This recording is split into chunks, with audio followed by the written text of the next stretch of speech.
Fill to Capacity, where heart, grit, and irreverent humor collide. A podcast for people too stubborn to quit and too creative not to make a difference.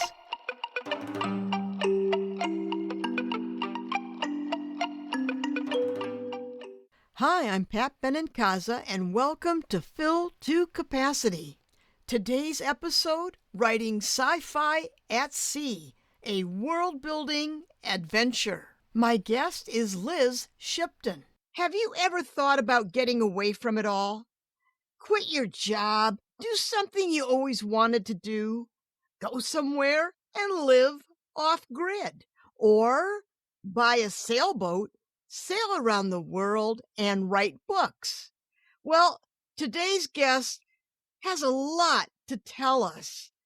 Liz Shipton is a freelance writer, indie author, and full-time off-grid live-aboard sailor on a 43-foot sailboat called the Loki. She is currently sailing around the world with her boyfriend, Trevor, and dog, Aloy. She turns her real-life adventures into a series of sci-fi fantasy books. Her books also explore themes of mental health, addiction, technology, climate change, and the looming collapse of society. But as Liz says, quote, but like in a fun way, end of quote. When she's not penning novels about the impending apocalypse, she works as a freelance content writer, specializing in articles about code, music theory, and off-grid living. Well, welcome, Liz. It's so nice to have you here. Hi, I'm super excited to be here. That was quite the introduction. That was awesome. Well, I got to ask before we begin, where are you right now? I am currently in Puerto Rico. We just got here like 5 days ago, maybe. Yeah, we're on the sort of southeastern end of the island in a little town called Boquerón. And yeah, we're enjoying it. We're loving it. It's beautiful. Great. So before I go any further, now in Norse mythology, Loki is a mischievous trickster god with the ability to shapeshift. Hence, why did you name your boat the Loki?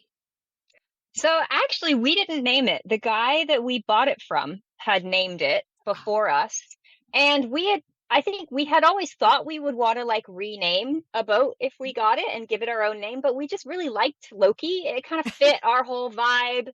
So we just kept it. We liked it. We thought it was great. Okay, I'm glad you cleared that up. Now, can you share the moment you decided to transition to a life at sea, and what went into this decision, and how long have you been at sea? Great questions. I remember the moment, or one of the moments, very vividly. It was a long time ago. We planned this trip for a really long time before we actually sort of set out and started doing it. But at the time, we were living in San Diego. My boyfriend Trev had been working as a sailing instructor, and he went to work overseas in Croatia for a summer, skippering yachts over there.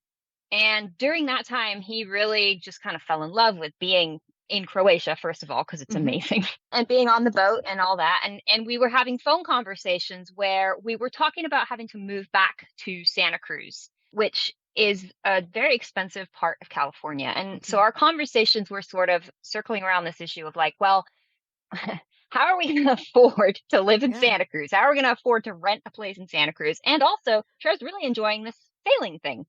Is there a way that we could, I don't know, live on a boat in Santa Cruz? So that was kind of where it started, was just, we were just going to try and find a boat, put it in a dock and live on it to save money.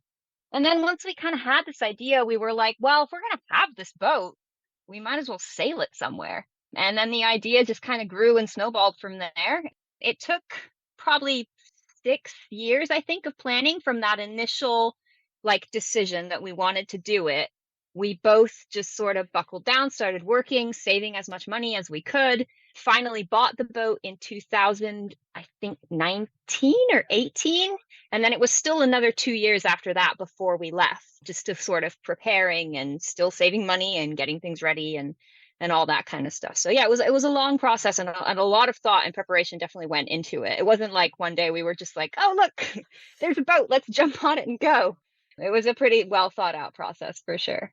Well, there is a peace of mind when you do think things out Hmm. carefully and you examine all the possibilities and then you make that leap of faith. So it sounds like Yeah. you were pretty rigorous in your approach to this. So for those Hmm. of us who are not sea bound, can you tell us what does a typical day aboard the Loki look like? It depends on if you're me or if you're Trev. So right now we've kind of come to this arrangement where we divide the work as I do all the things that keep us floating financially, and he does all the things that keep us floating, like literally floating. Okay. So I will usually wake up and I am usually getting on the computer. I'm writing. I'm either writing articles for clients or I'm working on my own stuff. And that means, maybe I'm writing a story or I'm writing a chapter, or a lot of the time I'm doing a lot of sort of promotional stuff, or I'm on social media. I'm on social media a lot. I know I um, follow you, by the way. So yeah, oh, I nice. see you. Great. Yeah, I just kind of started to really pick up some traction there, and things have started working. So that's nice. I don't mind being on social media. It takes up quite a large part of my day. And then Trev, meanwhile, is usually working on something's like always broken. Like we just got to Puerto Rico and the passage was quite rough to get here. Big Okay. waves, quite a lot of wind, and a few things broke, like big things broke on the boat. So, like for example, right now, Trev is getting up and he's working on fixing those things, or he's Okay. sourcing parts to get parts delivered so that we can fix things, or he's working on a project, or he's fixing a leak, or all kinds of stuff like that. And then we take our dog. We have our dog, obviously, so she needs to go ashore a few times a day to run and go to the beach. So we go once in the morning, and then we kind of take lunch together, and we take her to the beach, and then we'll take her once before dinner. And yeah, that's kind of it.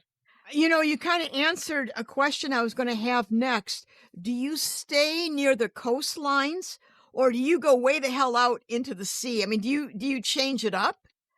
So, I mean, it really depends on where you're going and what part of the world you're in. But for the most part, we're close to shore and we drop anchor. We really prefer to be in places where you don't have to go way out and spend multiple days at sea. It's just a lot more pleasant to kind of do a day sail and drop the anchor and stay in that spot for a bit. But if you're making a big hop, so like for example, we just came to Puerto Rico and we came from Colombia.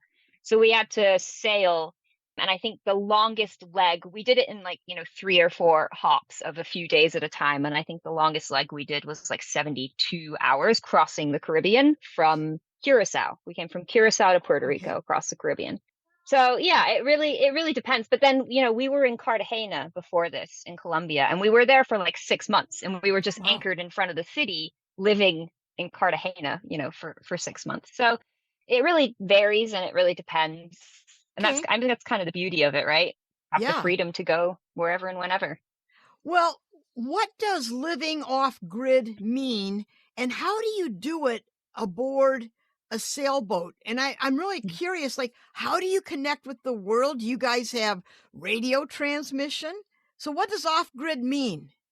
So off grid, basically, I mean, when you're on a sailboat, you kind of have to be off grid because I mean, there is no grid. You're in the water. So for us, it means all of our energy comes from solar. We have solar panels on the back that charge batteries. Trev actually just did a huge project replacing our batteries with lithium ion batteries, which is Mm. super exciting for any battery nerds out there. So all of our solar power comes and charges our batteries. We get water by hand. So, sometimes depending on where you are, that might mean filling up a lot of big jugs of water going ashore and then transporting them back in a dinghy, filling up our tanks from these jugs and maybe making a few trips. We don't have to do that very often unless you're in like a Okay. really remote part of the world. Usually we can fill up our water tanks like at a dock or at a marina from a hose. It also means, as far as connecting with the world, we recently, within the last year, we got Starlink, which is satellite Yep. internet, Yep. which has been that's been a huge game changer. Like that, I don't think I could be doing a lot of the work that I'm doing right now without Starlink. It makes things Okay. so much easier. Well, Starlink is in a lot of automobiles as well. I mean, that's Hmm. worldwide. So Hmm. it's pretty trustworthy. So you are in connection with the world when you want to be. And it sounds like you're Hmm. pretty self-sufficient. In Yeah. fact, I mean, Yeah. with solar and Hmm. water, I was curious, like, what do you guys do for energy? But you've answered that. So you really have equipped yourself with the freedom for energy. Yeah, that's the idea. And then, obviously we are also dependent on like diesel. The boat has a motor. Obviously, we Okay. try to sail as much as we can. Sometimes the weather doesn't always work out that way, so you have to motor. So, we have to fill up our diesel tanks every now and then. And then we just have to go grocery shopping, Yeah. obviously, like everyone does. And sometimes we'll do like if we know we're going to be going out to like a remote island and we want to spend 2 weeks sort of way out there, really off grid, Hmm. we'll have to do a big shop, buy a Okay. lot of things, stock up the boat, make sure we have food for, quite a while. Now, how long have you been sailing like this? Just over 2 years. So we left Santa Cruz, California in September of 2021. Well, I'm curious. Now you've had 2 years under your belt. Mhm. How has living at sea influenced your emotional or mental sense of well-being? Oh man, great question. I mean, as with anything in life, I think it's a balance. There's always like a give and a take. There's always some things that are going to be better and some things that are going to be worse. I think a lot of people see this lifestyle and they kind of think, oh, amazing, you're on vacation all the time, or oh, it must be so fantastic every day. And, obviously there are parts of it that are fantastic, but also it kind of just becomes your regular life after a Mhm. while. And it's kind of weird how easily you adapt to it just being your regular life. There's definitely mental health challenges for sure. Like, it can be a little isolating Yeah. if it's just me and Trev and the dog out on a boat by ourselves for quite a long time. There is a pretty large worldwide community of people who live on their boats and do this full time. So we do kind of run into the same people in different parts of the world. Like, we've got a couple who's here on a boat in Puerto Rico right now, actually, who we met first in La Paz in Mexico, and then we ran into them again in Panama, and then we've just run into them again here. So that's nice. There's also the challenge of the fact that, we live in a boat that's 43 feet long and we've been together 15 years and we kind of drive each other crazy a lot of the Okay, time. I was gonna go there, but you brought it up. How the hell do you guys coexist with Aloy, Trev, and Hmm. you on this tiny little boat? I mean, how do you have time away from each other on this boat? Do you are you able to? Yeah, it is for sure challenging. And again, it's that is sort of dependent on where you are in the world. Like some places I can go ashore and I can go to an internet cafe to work for the day, and that kind of gives us a break. Mm, Some places like where we are right now, that's not really possible. So we are kind of on the boat together all day. We've cohabited in small spaces for pretty much our entire relationship. We've always lived in a studio apartment or mm, maybe a one bedroom apartment. So we are kind of used to sharing space, and the boat does have like doors that you can shut between yeah, people. We both have headphones, so like yep. if I'm on the computer, I can put my headphones in and be working. Trev can be outside with his headphones on working. And then I don't know, it's I would say we do an okay job of communicating, but we bicker, we fight, Yeah. we struggle through. It's not always easy for sure, but It's the stuff of relationships. uh-huh. Yeah. Yeah. Well, I'd like to shift gears. I read your first book, Salt, which Oh, is, by nice. the way, a real page turner. And it's your fault that I've been up late at night reading this thing. I'm just going to tell you Oh, wow. that because I I'm couldn't so put it glad to hear down. that. So, Nice. one of the things, there were many things that struck me about the book, and you kind of talked about it in the beginning. I was struck by how fast the weather can change on the ocean. One Mm, minute it's sunny, and next thing you know, it's stormy with white caps. Now, mhm. you guys live in such a way that weather directly, it's a safety issue, it's a daily issue. How do you handle rough seas? And can you share a rough sea story? Oh man, so yeah, this this is like fresh on my mind because the crossing we just did across the Caribbean from Curacao to Puerto Rico was probably the roughest we've ever had, which neither of us was expecting. Like you think Caribbean, you kind of think like, tranquil, no problem, Yeah. man, like palm trees, white Yeah. sand. It was rough. It was not fun, to be completely honest. I was seasick the entire time for 72 straight hours. Trev threw up. I threw up. We were both Oh, honestly just kind of miserable. We're taking water over the bow the entire time, just crashing through waves, and it's loud and it's chaotic, and you're wow. just, stuff's going everywhere. I mean, how do you deal with it? You kind of just have to close your eyes and hold on, you know what I Yeah. mean? Like, and just do it. We do try our hardest. So as far as like weather in general goes, there's apps and there's services that you can check that kind of tell you here's where the Okay. wind's going to be going and here's how strong it's going to be and blah blah blah. A lot of the time those apps are not correct or things just wrong.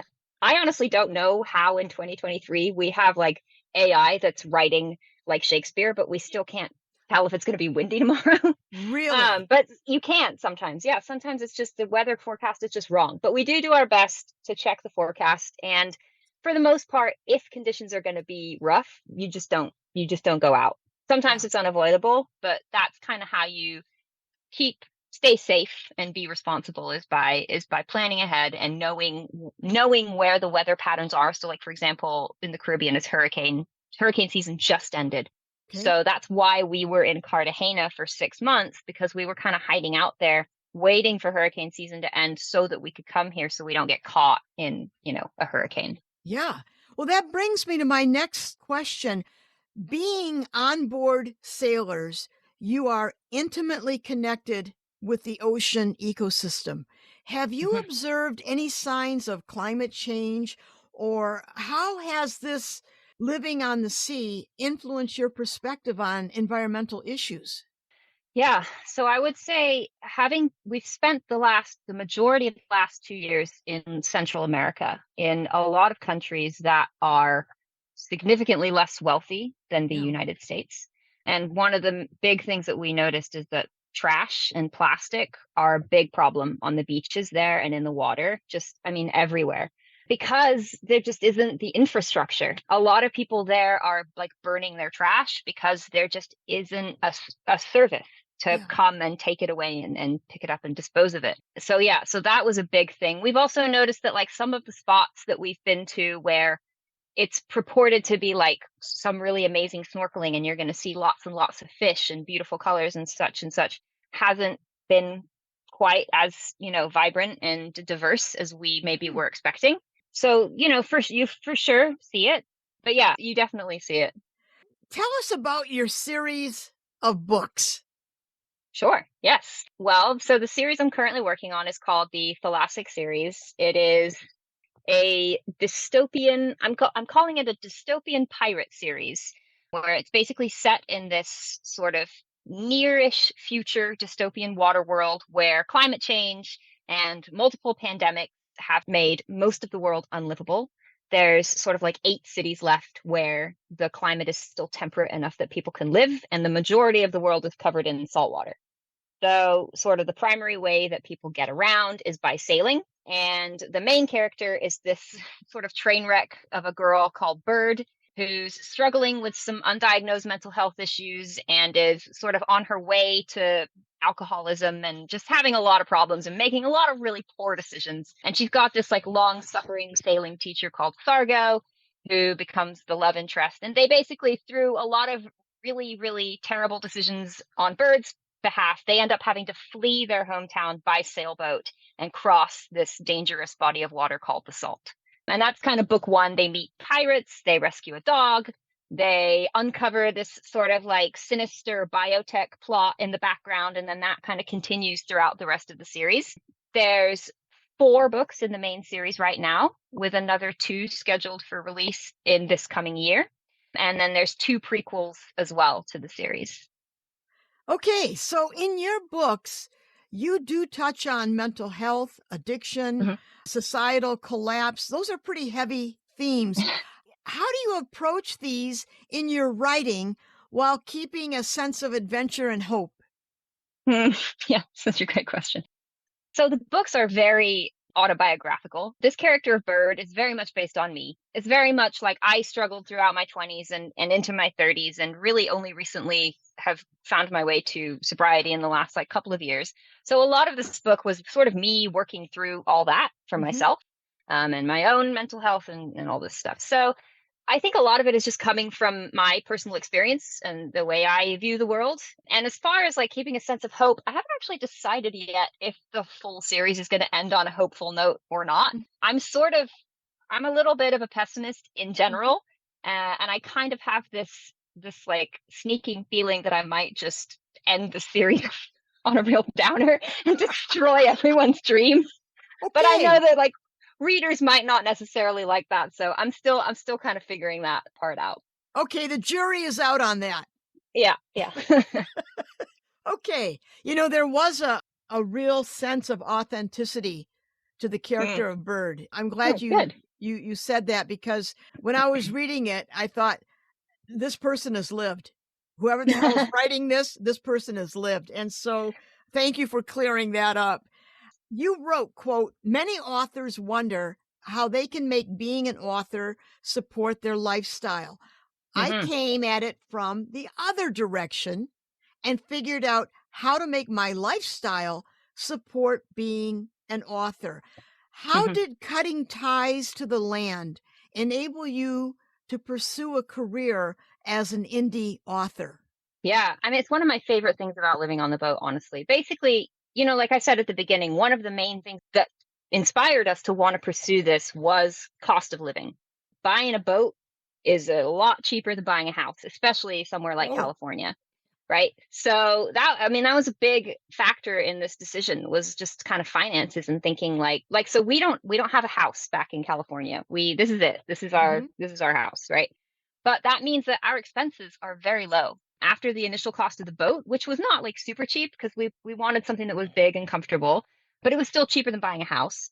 And after that, we don't have a car. We don't have any kids. I mean, that's like kind of separate, but we don't pay a mortgage. We don't pay rent. Our monthly expenses are really just like paying for the internet and whatever food we need. And sometimes, getting into country fees or things like that.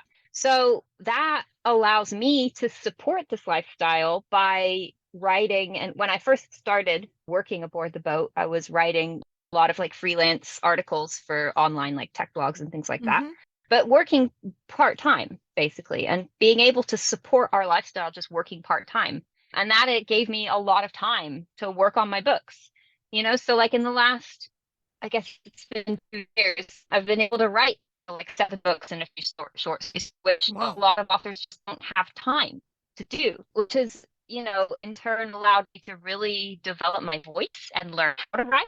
I've gotten a lot better at it, like since Salt, honestly, like you saying that Salt is great. It's like, wow, really? Because I think that book is terrible compared to what I'm writing now.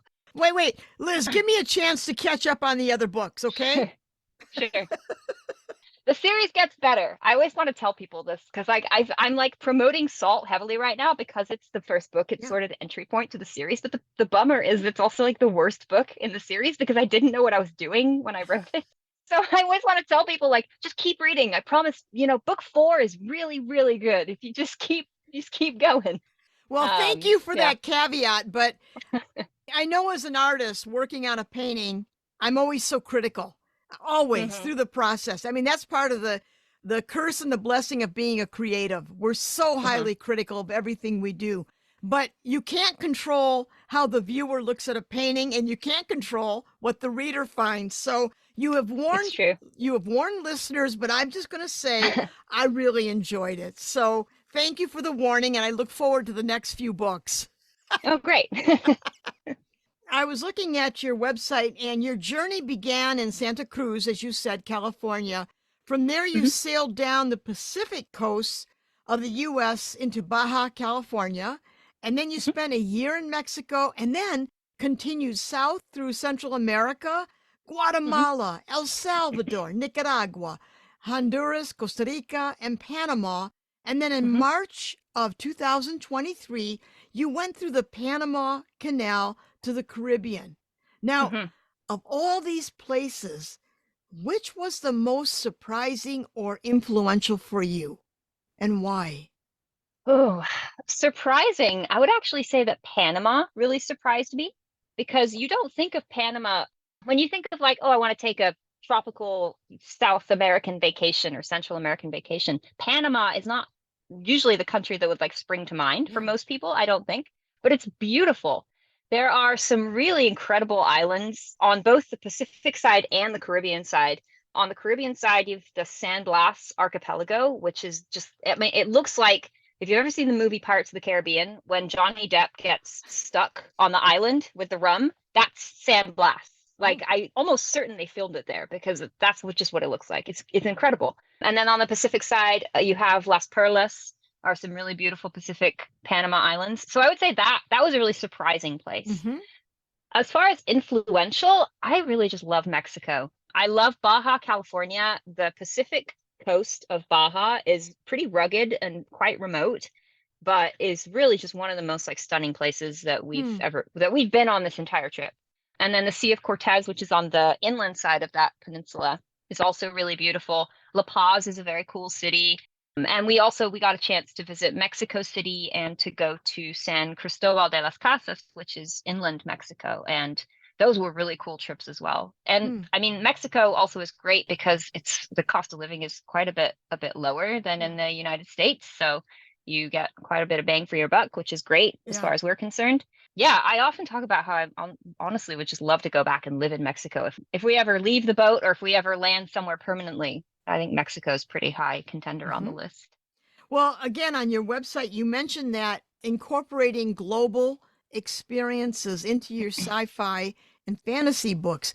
Can you give an example of how a specific place or culture that you visited inspired your work or found their way into your work? Yeah, totally. Well, so first of all, I mean, you've got the fact that like in Salt, that whole where they're sailing, I mean, that was all just inspired by our trip down the Pacific coast, like sailing out of Santa Cruz. So Broome in the book is pretty much based on my hometown of Santa Cruz slash San Francisco. Foggy, you got the big redwood trees. It's quite wealthy and affluential, and it's a pretty temperate place, which I sort of feel like climate change progresses, there are going to be these pockets, right, Mm. where things are sort of pretty stable and okay. And to me, Santa Cruz, Northern California, sort of feels like one of those places. And then, as you come down the coast, the end of that book, they get to Alluvium, which is where they meet up with Bird's brother and things progress from there. So that was based on there's a little town on the southernmost border of Mexico called Puerto Madero. And we spent probably like about 6 months around this town last year. And it's very small. It's coastal. It's right on the water. And I just remember it's hot, but it's also we were there during the rainy season. So I remember a lot sloshing around in streets that were like unpaved in my flip-flops in like 3 or 4 inches of water, just kind of in the mud, like, and that went right into the book as the city of Alluvium, which is all kind of built on this estuary and swampland, and it's Mm-hmm. all very wet and kind of humid. So yeah, I mean, there's more places too, especially I'd say especially in Salt because I was writing it literally as we were sailing down that coast. A lot of places in Baja and in Mexico made their way into that book. You talk a little bit about the rough seas and living off grid on a boat. What is probably some of the biggest challenges living off grid on a boat? And what kind of safety concerns do you have?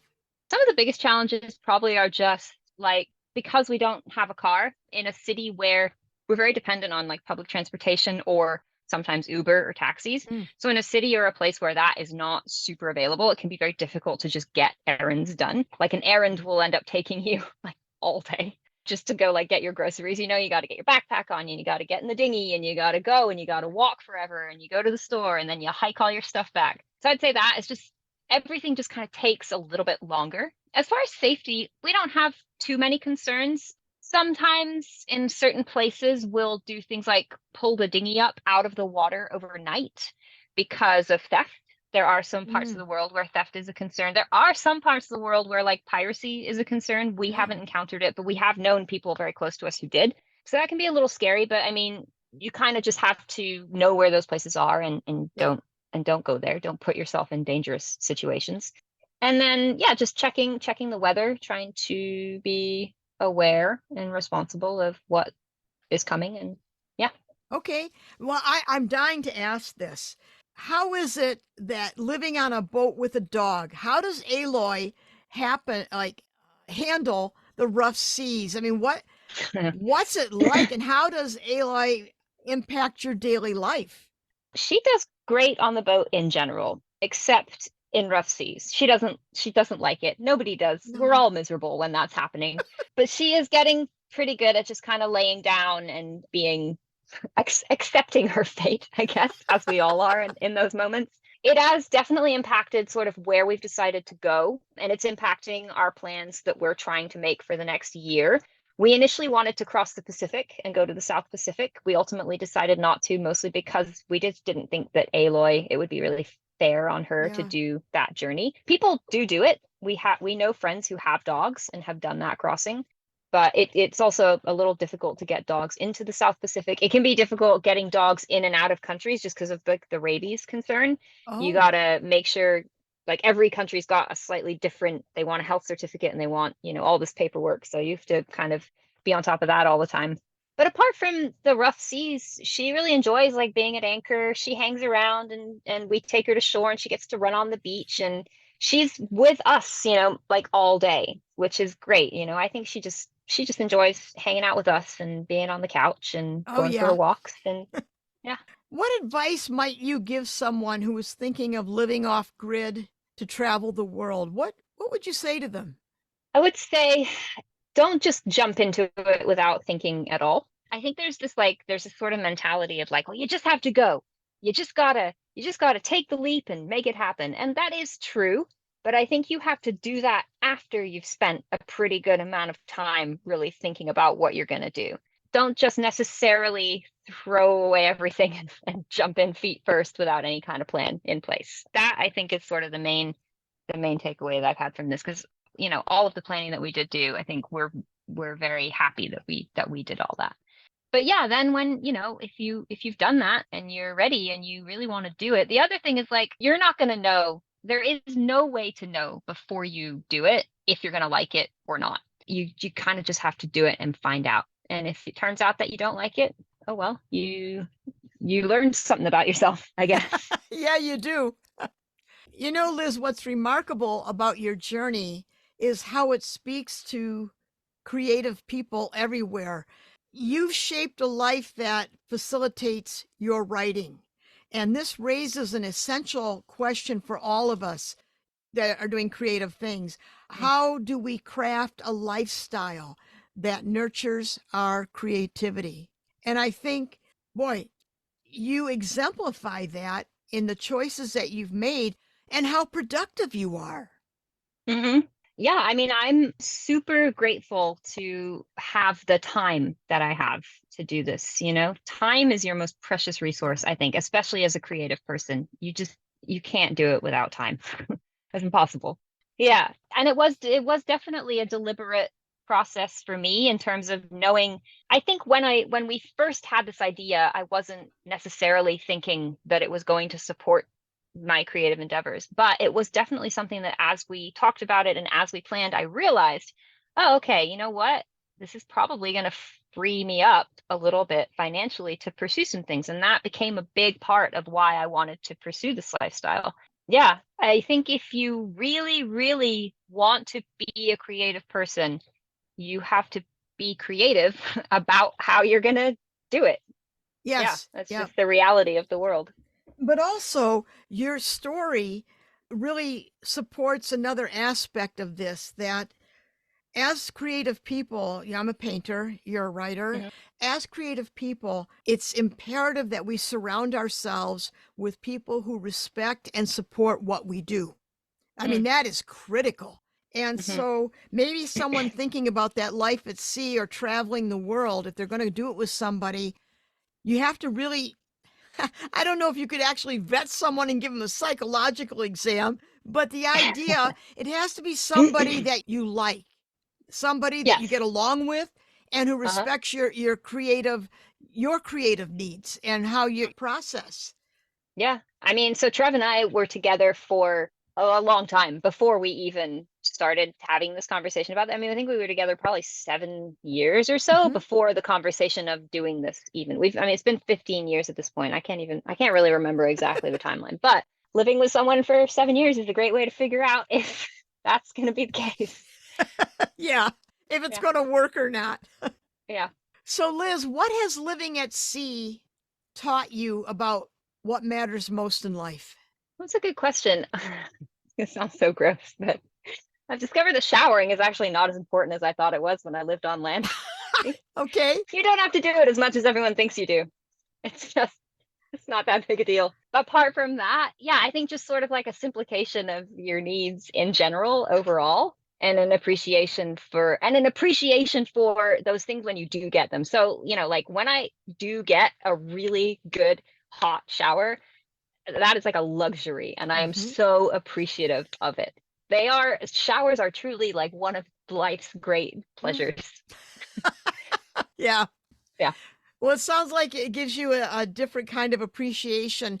But on the flip side of that, I was really taken by the fact you don't have car payments, you don't have Hmm. mortgage payments, Hmm. and there is a lot of stress on creative people when they have a mortgage, when they have car payments, all those things in life that demand that you work to pay things off, and you've kind of positioned yourself where you've minimized that. Yeah. I mean, I don't want to say like remote living or I mean I don't know. There's like a movement I think been happening for quite some time now in the US at least of this sort of like tiny living or off-grid living, the tiny Yep, house movement, all that kind of yep. stuff. I sort of think that that kind of lifestyle is a really good option for creative people. And I'm sure there are tons of creative people who are pursuing it and doing that lifestyle because, yeah, anything that allows you to kind of not have those shackles of the monthly finances Yeah. is just, it just frees you up to do so much more. I highly recommend if you're a creative person who's considering pursuing, like an alternative lifestyle, it's definitely worth it. Well, it's worth exploring Yeah, for sure. because it's really a basic question.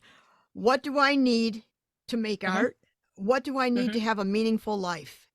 Hmm. I mean, those are just basic questions that you do get to ask. You get to ask those questions because you are making art about it. You're writing books about it. Hmm. Yeah, and you don't really need much, honestly. If you're the kind of person who really is like super fulfilled by your creative pursuits, which I am, I mean, I do write all day and I love it and I don't feel like I'm ever going to get tired of it. Maybe I will at some point, but if you're that kind of person, that really kind of all you need is Yeah. that to fill you up and some food, you know? Don't forget the food. Don't forget the food. That's very important. Yeah. Well, as we wrap up, Liz, I can say that your life at sea is awe inspiring. And living aboard the Loki, you transform your maritime adventures and cultural encounters into a series of really thrilling sci fi and fantasy world books. I mean, talk about integrating life with a life of imagination and creativity. It really is inspiring. Thank you, Liz, for sharing your incredible journey with us. And where can folks find your books? Well, thanks so much for having me. First of all, this was really fun. This is a great conversation. Some really nice questions. So thank you for that. You can find me at lizshipton.com. That's kind of my main website where you'll find all the things that I do. I'm very active on TikTok and Instagram. So my handle there is Liz Shipton Author for both platforms. And then I also am on Facebook, although I'm not quite as active over there. So those are kind of the main places. Great. Oh, and So, then the books. You can get yeah, the books the on Amazon. books. Get the, Thank you, go get those Liz. as The well. books.